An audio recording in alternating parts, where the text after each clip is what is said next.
The wind had not changed, that it still moaned low across the moor like a widow in mourning, ancient, unrelenting, cold as iron. But something was different now. The ground where the ninth had passed no longer bore fresh footprints. No campfires smoked beneath the crooked trees.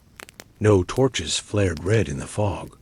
Only the land remained, watching, waiting, silent. Somewhere within that silence, a raven cried once, a hoarse, broken sound that vanished into the mist. Then came the hush again, a hush so thick it felt alive, as if the forest itself was holding its breath, remembering the last clang of Roman steel, the last Latin curse shouted into the void. They had come with drums, with banners, with the arrogance of empire in their stride, and now they were gone. There had been no grand battle, no triumphant return, no scroll from the Senate proclaiming victory or loss. Only fading echoes, scattered bones, and rumors, told in shivering whispers by those who lived too close to the line Rome could never cross. Deep in the highlands, the Caledonian tribes spoke of a night when the mist did not lift, when the forest grew teeth and the mountains sang in rage. Old men around peat fires would point toward the north and mutter of the lost eagles, cursed brass birds that had flown into the dark and never returned. But before the silence, there was movement. 1,000 men hardened by sun-scorched. Campaigns in Judea and Gaul now marched through bog and bramble, their discipline tested not by swords, but by something older, something nameless. Their eyes had begun to change, slowly. At first, it was just weariness, a squint against the gray. But then came the flickers, the darting glances toward the trees, the way silence wrapped around the neck like a noose. One soldier, young Marcus, from Hispania, once proud to wear the red of Rome, now found himself praying not to Jupiter, but to the trees. He whispered to the bark, begged the rocks not to shift beneath his step. He had stopped counting days. Time had collapsed into mud and fog and fever dreams. Centurion Flavius, a veteran of 3 legions, could feel the rot setting. Not in the flesh, though the blisters on the feet of his men told that tale well enough, but in the spirit. Rome's order was unraveling. The men no longer spoke of the city or of glory. They spoke of shadows, of eyes in the mist, of comrades who wandered off to relieve themselves and never came back. And the rain. Gods, the rain dot, it did not fall. It clung. A curtain of wet that never lifted, seeping into tunics, into bones, into thoughts. The firewood, always damp, hissed and steamed but never flamed. The oil in their lamps burned too quickly, and every flame cast more fear than comfort, dancing against the canvas of their tents like the limbs of specters. One night, a scout returned, alone. His armor was torn. His eyes wild. He didn't speak for hours, only sat by the dwindling fire, mouth trembling, hands stained with blood that was not his. When he finally found breath to speak, it was not a report he gave. It was a warning. They don't fight. They don't run. They watch. They know when we sleep. They know when we lie. He had been part of a 6-man patrol sent to map a river crossing.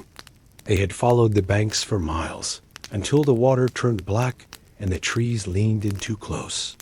Then, one by one, his brothers vanished. No screams, no signs, just the soft thump of a dropped shield, the splash of water closing dot. After that night, Flavius posted guards in every direction, doubled them, then tripled them. But the disappearances continued, in daylight now. The ninth was not being hunted. It was being unmade. And still, the orders from Rome lingered in their minds. Push forward, expand, tame, civilize. But this land could not be tamed. Its silence was older than empire. Its rivers remembered every stone, every scream.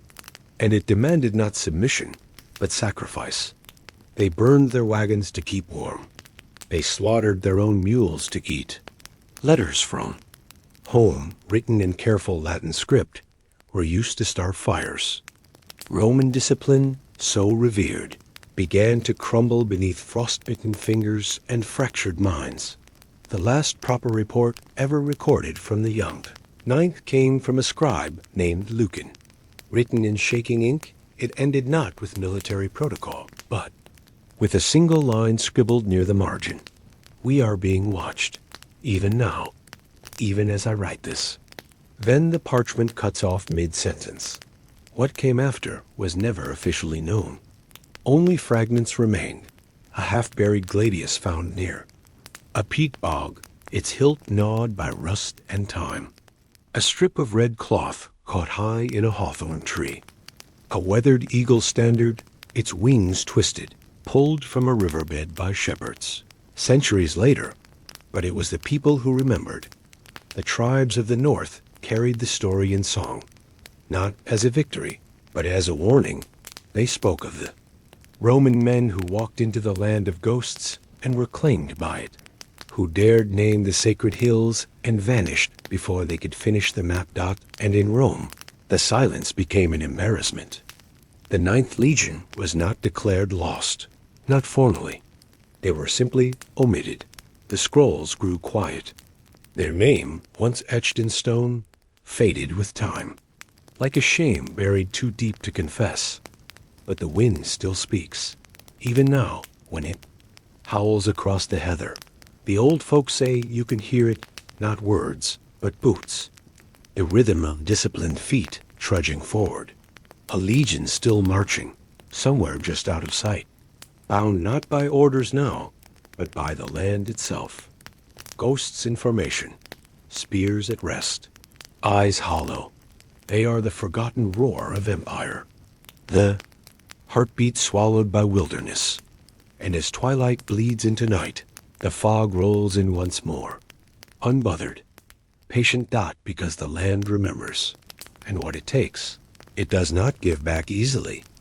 But this is not the end, for as the mists close, around the last glint of Roman bronze, another fire flickers, not in the forest, but in a village far to the south. A fire around which sit the forgotten ones of another kind, slaves, deserters, druids in hiding. They too have their stories. And one among them, a girl no older than 13, listens with fierce, unblinking eyes. Her name will not be remembered in stone, but she will carry something the empire could not crush. A memory, a seed. And soon, in a world without Rome, it will begin to grow. The fog had teeth now. It didn't just shroud. It bit, it pressed, it stole breath from the lungs. It wrapped around helmets and crept beneath cloaks like a living thing. Men swore it moved with intention, curling against the cheek just before a javelin flew or a comrade vanished into the trees. It was morning, but no light pierced the mist. Only the dull clang of hammer on iron, rising like a prayer into the gray. Sharp, hollow, desperate. 117 AD, Britannia's far north. This was no longer a campaign. It was a siege, but not of walls, of the mind, of the body, of the Roman soul. The Ninth Legion still stood, or what remained of it. Their forts, once precise and proud with sharpened stakes and stone hearths, now sagged under waterlogged hides and the weight of sleepless nights. Discipline had not broken, but it had bent, quietly, at the joints, where eyes stared too long into fog and fingers trembled too easily on sword hilts. They still marched, still drilled, still shouted commands, in crisp Latin. But their breath misted from chapped lips. Their footsteps sank deeper into the mud. Their gods, Mars, Jupiter, all the pantheon, remained silent under the leaden skies of Caledonia. Each man bore the weight differently. Gaiu, as the standard-bearer kept polishing the eagle, though the bronze now dulled quicker with each cleaning, as if the land rejected the gleam. Old Severus, his leg ruined at Vindolanda, limped through the morning rounds muttering that the wind spoke Latin backward, that the trees remembered when Rome was just a dream across the sea. Even the young ones, the fresh recruits from Hispania and Gaul, had stopped bragging. Their laughter had died weeks ago. What remained were hollow stares and whispered questions with no answers. Did you hear that last night? It was just the wind. It wasn't the wind. The enemy, the Caledonians, they were everywhere and nowhere.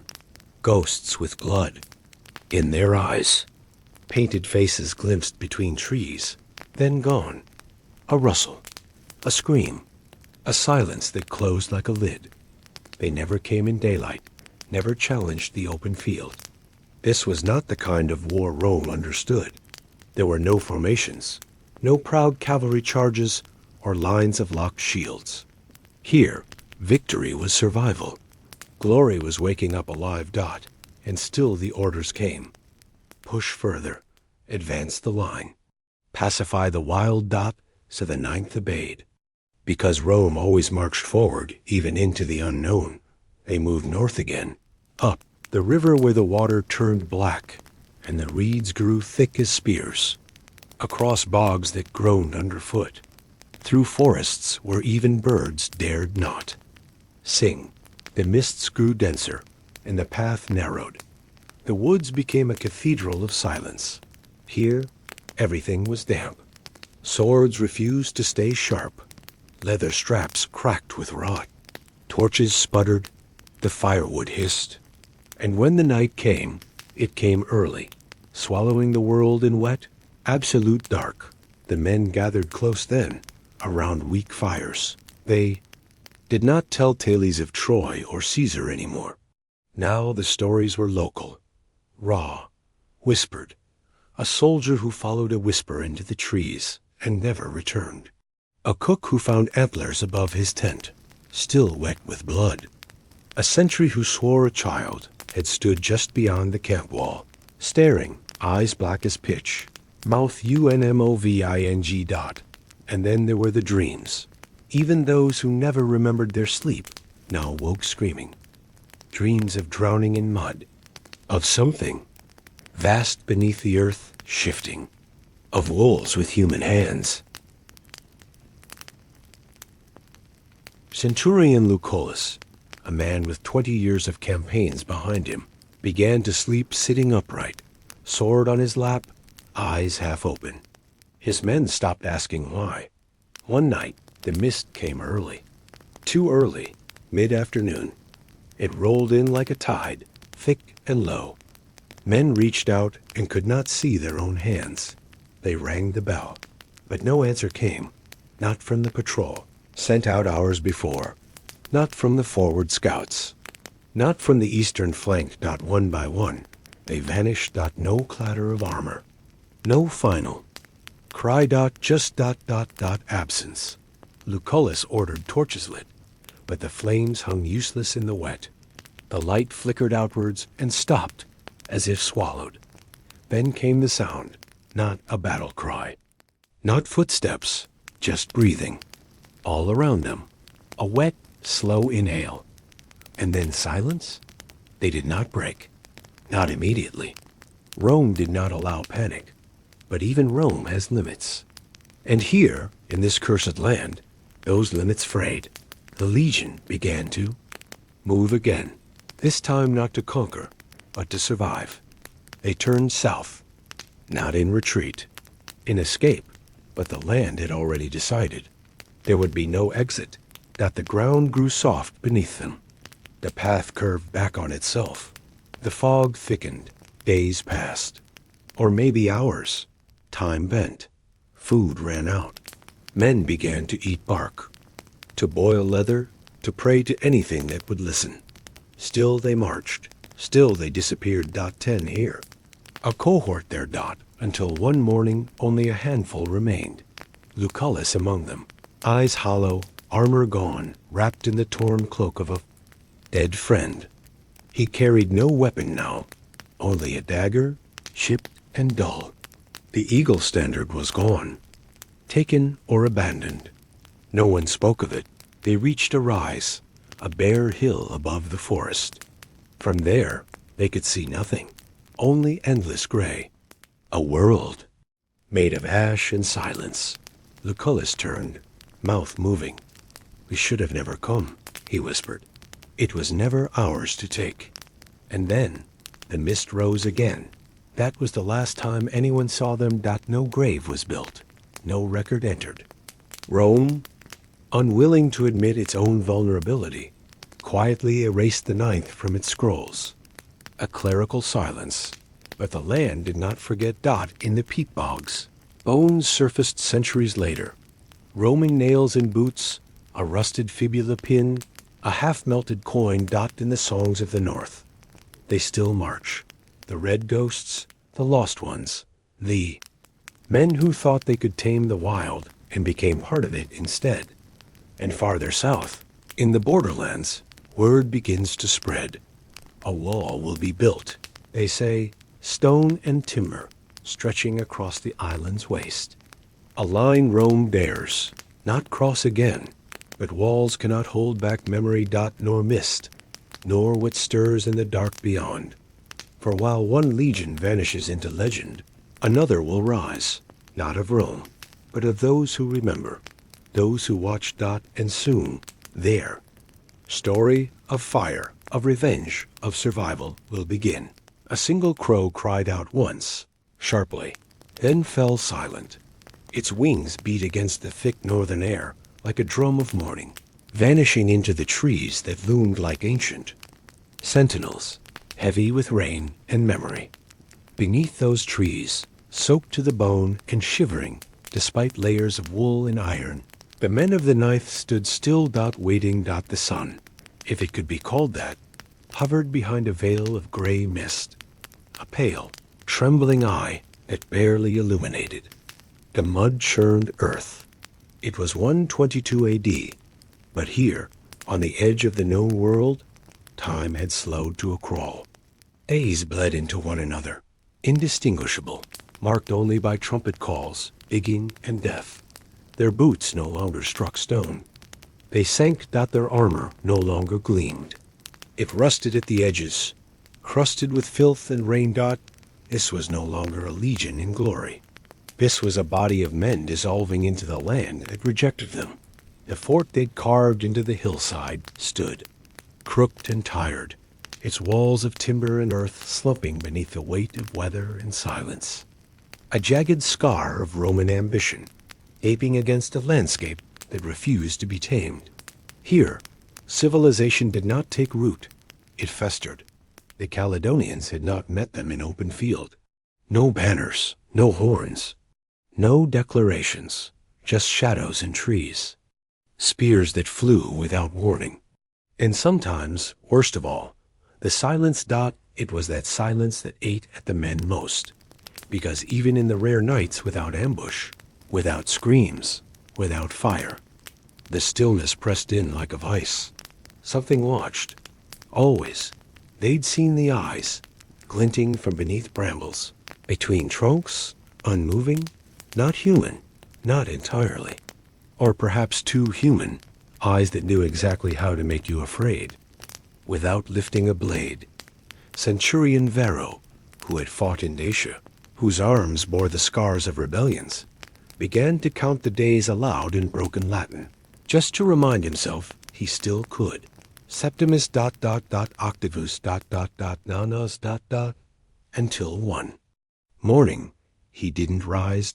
No wound, no sign of struggle, just eyes open, mouth open, gone. The priest blamed the air, the medicus blamed the cold, but the others, they whispered, the land had taken him. By then, the rations had already begun to dwindle.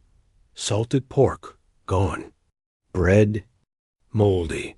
Dried fruit, a distant memory.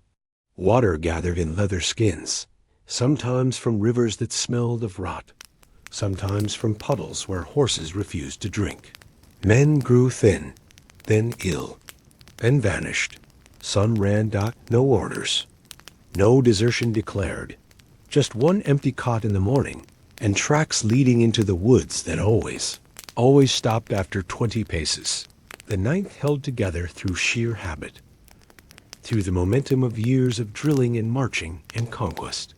They still stood in formation when commanded, still obeyed the ritual of the morning trumpet, though the sound no longer echoed, as if the hills themselves had grown deaf. When word came from the east, from the last messenger to reach them, it was simple. Advance. Cleanse the highlands. Secure the northern path. So they marched. Not because they believed in the orders, but because to stay was death. To go forward was at least movement. Perhaps even a kind of hope, though no one dared call it that aloud. The march north was a dirge. Mud rose to their calves. Wind carved their cheeks raw. Each footfall was answered not by command, but by the rustle of branches, the flutter of unseen birds, the sound of breath that was not their own. And still Rome pressed on, because it did not know how to stop. Reached the ridge by the third night. Beyond it lay the deep heart of Caledonia, hills steeped in mist, forests older than memory. Fires burned in the distance, not Roman fires. Blue flames, still, silent, watching. Some said it was the tribes. Others said it was something else. Still, the Ninth made camp. Shields were stacked, tents pitched, guard rotations ordered. The rituals of an empire performed on borrowed land. That night, the dreams came hard and fast. One man dreamed of sinking into peat, arms bound, eyes wide, as something vast and antlered loomed above. Another awoke to find his tongue missing. No wound, no blood. Just silence. By dawn, 10 were gone. No signs, no sounds, no footprints. Just absence. Panic, long simmering beneath the surface, finally broke the skin. Discipline fractured. Some begged to turn back. Others screamed at shadows. 2 drew blades on each other in the half-light. And the centurions? They gave no orders, because they too were afraid. Because they too had heard it. A singing. Soft. Low. Not. In Latin. Not in any tongue they knew. It came with the mist. Just before dawn. A woman's voice, some said.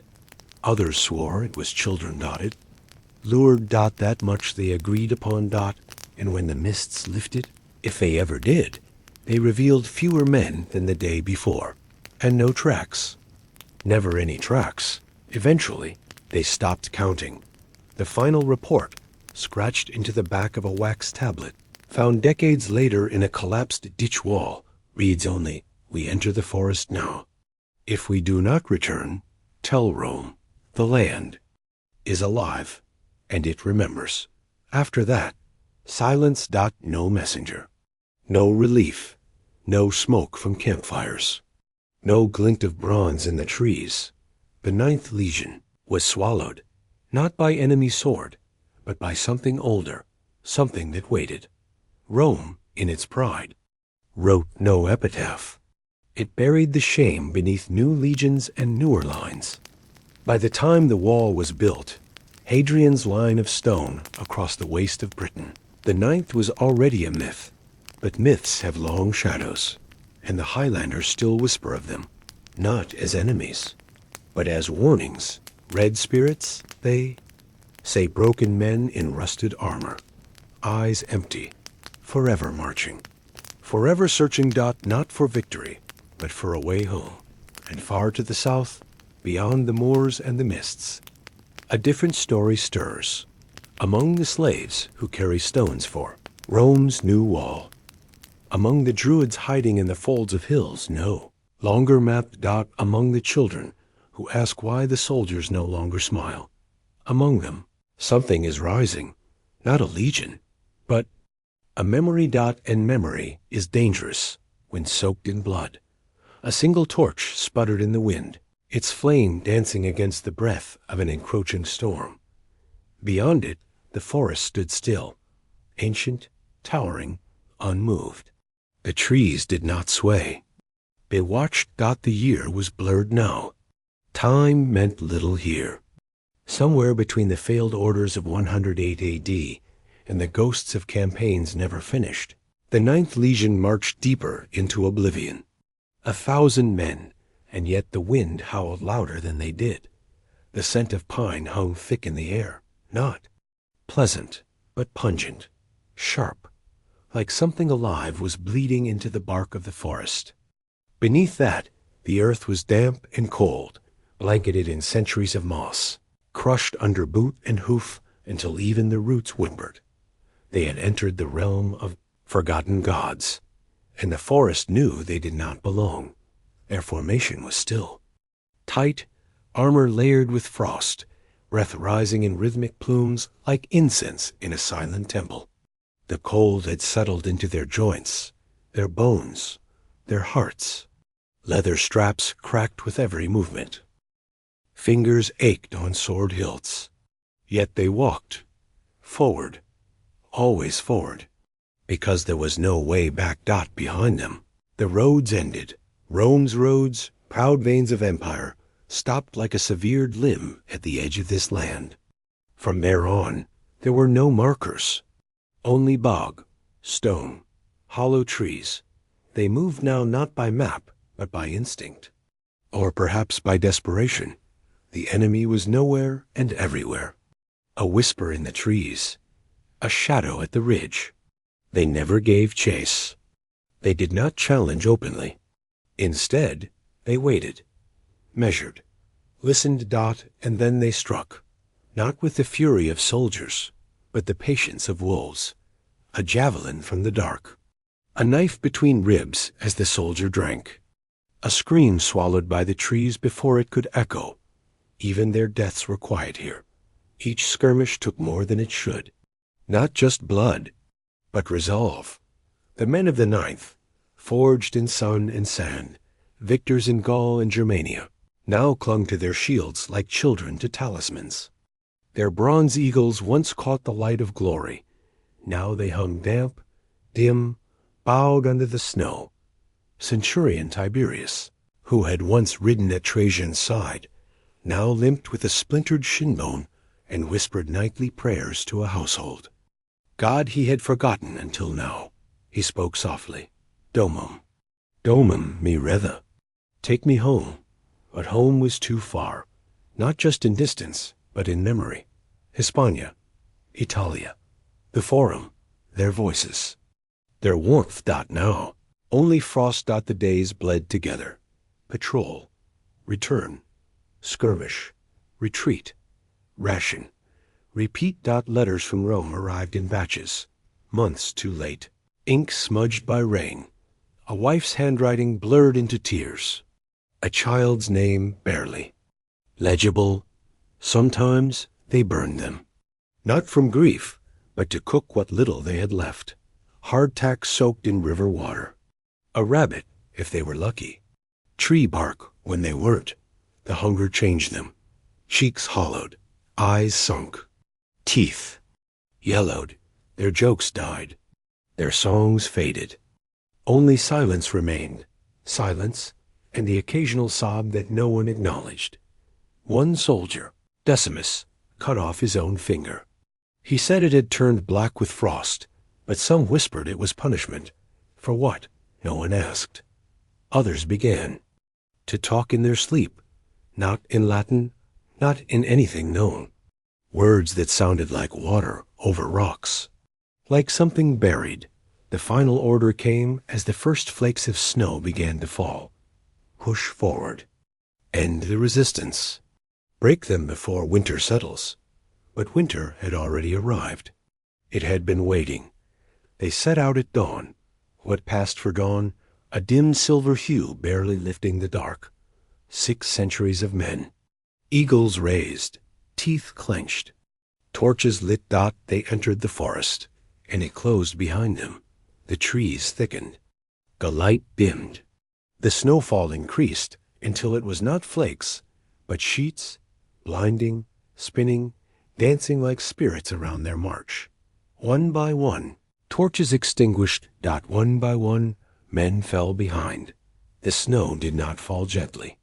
It came sideways. Hard, screamed into their ears by the wind. Their cloaks froze stiff.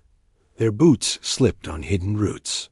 The forest narrowed, not in size, but in feeling. It pressed in. It crowded. It breathed. A runner was sent back to the fort. He never returned. Another was sent. He never arrived. They kept moving, not by order, not by faith, but because stopping meant death. Or worse, they passed into a valley of stone where jagged cliffs loomed on either side, where nothing grew and nothing moved. And there they stopped. No orders, no enemy, just a stillness that made even the snow hesitate. Centurion Tiberius raised his hand, not to command, to listen.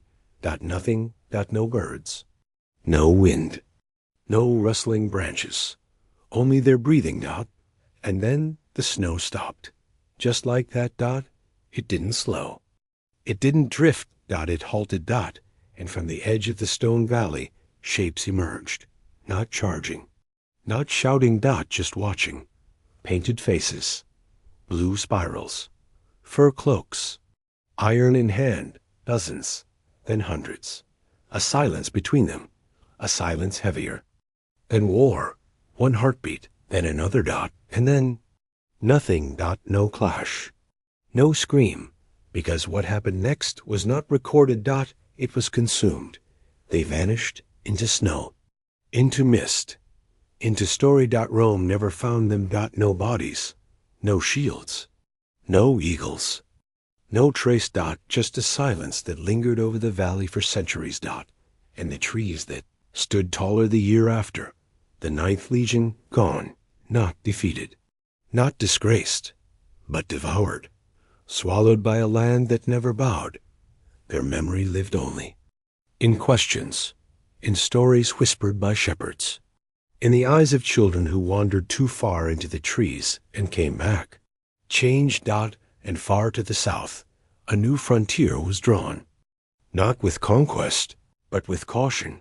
A wall would rise, not to claim, but to contain. But the wind still sings in the forests of Caledonia, and in that song you might still hear the cadence of Roman boots, marching, endlessly, toward a home that no longer exists. The storm came not with fury, but with silence, the kind of silence that folds around you like a burial shroud, cold, heavy, suffocating. It was dawn, or what passed for it in the northern wilds of Britannia, a faint smudge of gray pressing against the black sky. Somewhere, hidden by hills soaked in blood and mist, the Ninth Legion prepared for what none dared to name out loud. A final march. The wind carried with it a scent, rain. Yes, but beneath it, a sharp tang of iron. Blood, old and new. Not spilled in battle, but absorbed by the land over generations. A scent that clung to tunics, that settled in nostrils and refused to leave. No matter how many times a soldier spat into the mud, their boots sank deep into the mire, each step a defiance of the weight pulling them down. Rome had trained them to fight men, not forests, not ghosts, not legends, yet that's what they faced now. Here, on the edge of the empire, the laws of Rome meant little. Marble had no dominion. Law could not bind the wind. The emperor's name, once spoken like a sacred spell, now hung hollow in the air. Land did not care who ruled it, and the land, it seemed, was hungry. Their formation moved like muscle memory. Shield to shield, spear upright, eyes forward. But behind the eyes, doubt. What do you fight when you can't see it? How do you conquer something that refuses to be named? The night before, another patrol had not returned. 6 men, silent as the rest. One was found, propped against a tree, head bowed, hands clasped as if in prayer, though his throat had been opened with surgical care. Not torn, not savaged. Opened. The others. Gone. No footprints. No blood trail. Only wind and the soft sway of pine. Stories that began as drunken mutterings now passed between lips like prayers. They do not kill for war, one whispered, but to feed. Another, they are not men. They wear the faces of men, but their eyes. No one asked for details, because some truths are worse than lies. Still, Rome marched. Because Rome could not do otherwise. To retreat was dishonor. To hesitate was death. And so, the ninth moved forward. Into hills lost to memory, into woods older than empire, into storm. Rain struck their helmets like tiny hammers. Cloaks clung to armor, soaked and heavy. Fingers froze around weapons. Teeth chattered behind clenched jaws. It was not just cold. It was a kind of deep ache, as if the very bones of the earth had turned against them. Legate Severinus, a veteran of 20 winters, rode at the head.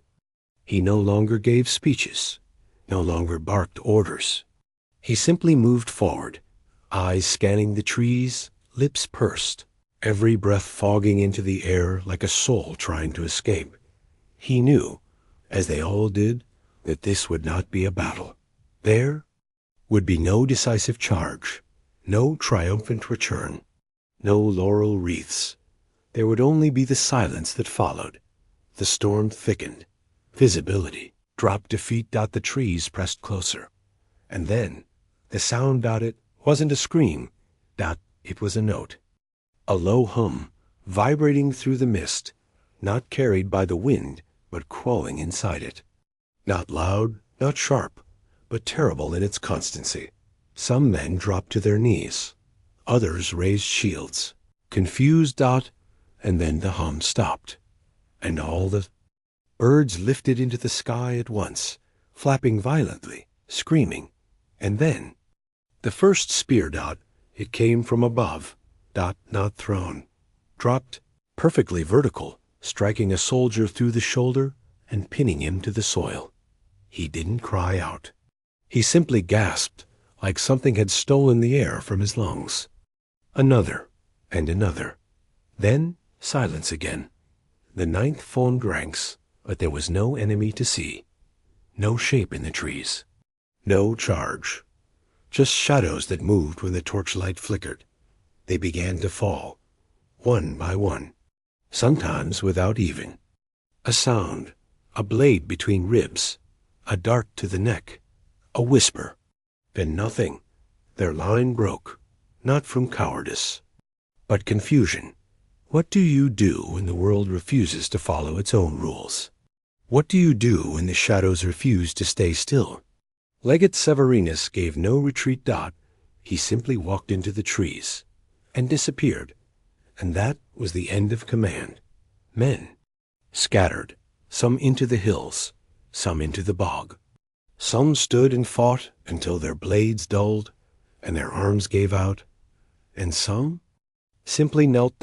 As if they knew it would be kinder to let it happen. The storm swallowed them.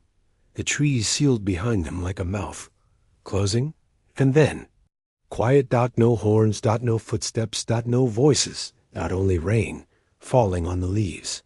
Rome waited. Weeks passed. Then months. No messenger returned. No scout brought word. Only the same whisper on the wind. They are gone. The fort was abandoned. The road plans redrawn. And slowly, carefully, the 9th Legion was erased. Officially, they were relocated, reassigned, transferred to distant campaigns. Unofficially, they became a warning, a myth passed in whispers among the next legions who came north. A tale of men too proud, too deep, too far from the sun. Even today, in the highlands, the shepherds say they hear boots in the night. Marching, always marching, but never arriving. And deep in the forest, they say, there's a stone, smooth, worn, bearing no name. Around it, the trees do not grow, and the birds do not sing. Far south, in the shadow of Hadrian's wall, new legions prepare, new maps are drawn, new hopes lit. But the silence left by the 9th lingers, not as defeat, but as a question. What does it mean when the earth itself fights back? What is lost when memory is swallowed whole? And what else waits in the fog beyond the wall? Still watching, still listening for the next name to vanish into legend? The torch burned low, its flame thin, flickering tongue licking the damp air. And then, with a soft hiss, it died in that moment. Darkness wrapped itself around the Roman outpost. Like a closing fist the wind moaned through the wooden palisades. Not with rage, but with a mournful, whispering patience. The voice of something ancient, something waiting. It carried the scent of wet moss, of rotting bark, and the cold tongue of iron. Not fresh blood, but the memory of it. A smell soaked into the bones of the earth and still the ninth stood. Or tried to. Their feet sank into the black mud like gravestones. The bronze eagles above them, once high and proud, now tilted forward under the weight of rain, their wings dulled, no longer golden. Each standard a silent prayer stabbed into hostile soil. They had come to tame this land, to civilize, to build. Roads, raise walls, and teach the gods of Rome to a people whose ancestors had danced around stones older than Jupiter. But Britannia, in her wild north, would not bow. The forest moved when they weren't looking. Trees seemed to breathe. Paths, once cleared, were swallowed overnight. Markers vanished. Fires refused to catch. The mist crawled like a living thing into tents and mouths and dreams. Some said they heard voices in it, speaking no tongue, only rhythm. A rhythm that haunted the heartbeat. Each morning came slower. Each night lasted longer. Days blurred into gray upon gray. And still they marched. Because Rome demanded it. Because to stop, to doubt, was treason. The Caledonian tribes knew the land like a second skin. They fought without horns, without honor by Roman standards. No lines, no formations, no warnings. Just shadows, darting between ferns, striking in silence and vanishing with the fog. The legions trained for wars of order. This was chaos, primal, and personal. One patrol gone. Then two. Then an entire cohort, last seen heading north with torches that quickly flickered out behind a hill. No bodies. No cries. Only a raven's feather. And blood too dark to be fresh. Centurions barked orders louder, not for clarity, but to drown their own unease. Men prayed louder, not to Mars, but to unknown gods, whispering prayers they'd heard from native slaves in Roman kitchens. Gods of roots, of sky, of bone. They buried fewer bodies now. There were fewer to bury. One morning, a soldier awoke to find his tentmates staring at him. Eyes open, unblinking, mouth full of soil. No wound. No sign of struggle. Only dirt under his tongue and fingernails. Worn to the quick, the forest had taken him, not in body, but in spirit, and perhaps that was worse. Legate ordered a push. No more waiting. No more dying in trips. If this land wished to bleed Rome. Then Rome would strike its heart. The final march began under a sky the color of old. Ash. 2,000 men. Boots to earth. Torches high. Standard raised. And silence. Not a battle cry. Not a drum. Only breath and grit, and the clink of armor in rhythm with dread. They crossed into the mist like men walking through water. The air thickened. The light vanished behind them. The trees grew closer, and the path narrowed, not with rocks, but with something heavier, a weight pressing inward. Some turned back. They were never seen again. Those who continued simply disappeared. No messengers returned. No manners glimpsed on distant ridgelines. Only rumor. Only absence. In silence. Again, back at the fort, weeks later, a young auxiliary, barely a beard on his face, wandered out of the trees. Naked. Eyes milky. Mouth sewn shut. He died before they could open it. His skin bore marks, not wounds, but symbols. No Roman script. No tribal etching. Just circles and branches, carved shallow, as if the forest had written its memory into him. Rome erased the ninth from the rolls. The fort was burned. Maps redrawn. A wall built. A line drawn not in conquest, but in fear. Ninth, once lionized in marble and song, became a whisper, not in disgrace, but in warning. The land beyond Hadrian's wall was no longer marked as territory. It was marked unknown. And so the empire turned south.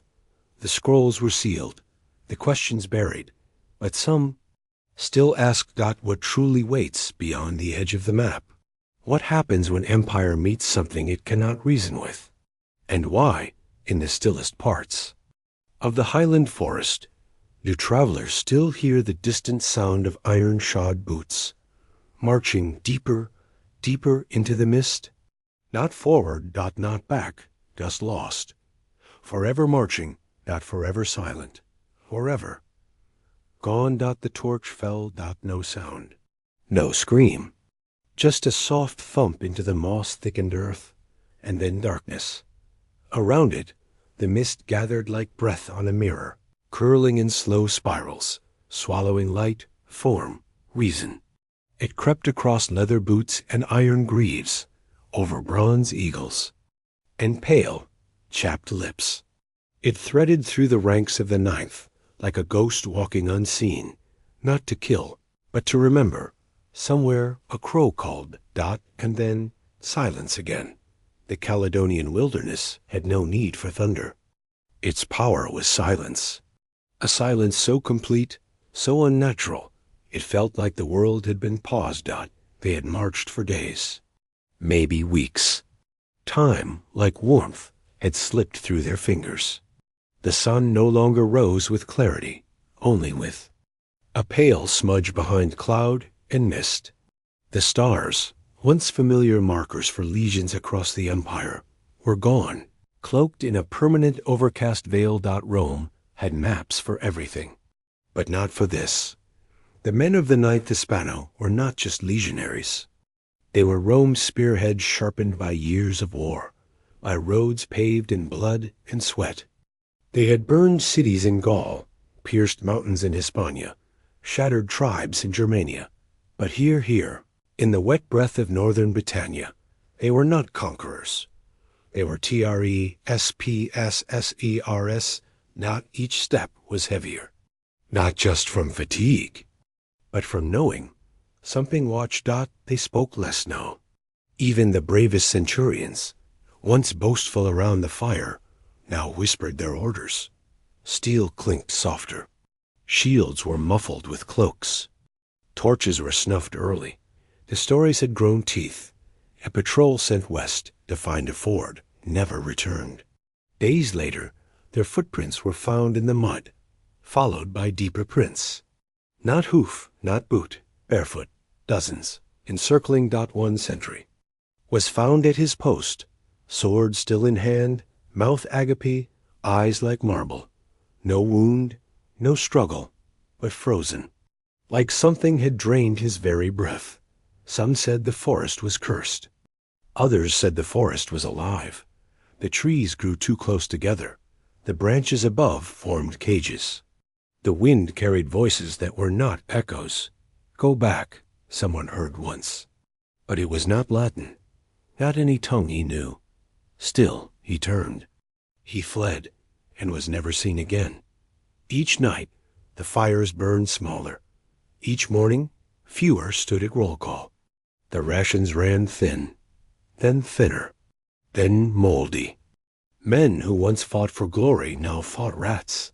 Yet the command came. Advance. It was the final order. The last pulse of Roma will in this place. A full push north, into the highlands, into legend. The mist thickened, not like weather, like flesh. It pressed against their faces, crawled into mouths, filled lungs. Some choked on it in their sleep. Others walked willingly into it, saying nothing, surrendering not to death, but to disappearance.